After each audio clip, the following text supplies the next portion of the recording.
आइए देखते हैं अपना एग्जाम्पल 11। क्या कह रहे हैं वो आपसे जरा एक बार रीड कीजिए। Find the sum of first 22 terms of the AP. तो जरा देखिए आपको क्या क्या गिवन है। पहली चीज तो गिवन है आपको एपी। क्या गिवन है? 8 3 -2 डैश डैश डैश। ठीक है, अगर आप देखें तो यहां से आपको फर्स्ट टर्म मिल जाएगी कितनी? 8, और n की वैल्यू आपको कितनी दे दी है?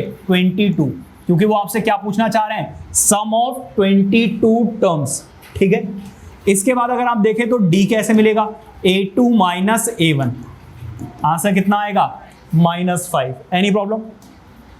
अब जरा ध्यान दीजिए, हमें निकालना है सम ऑफ n टर्म्स। इसके लिए पहले आपको फॉर्मूला लगाना पड़ेगा n/2 2a + n-1 × d।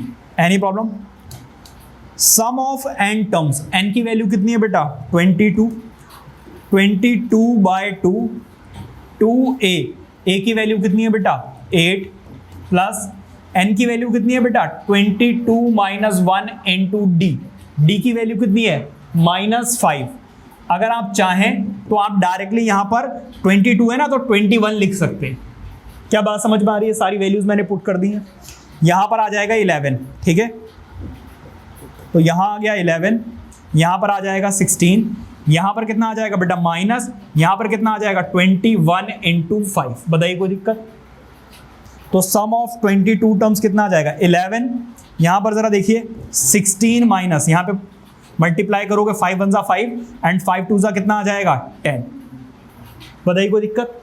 अब इसको सॉल्व कर लीजिए।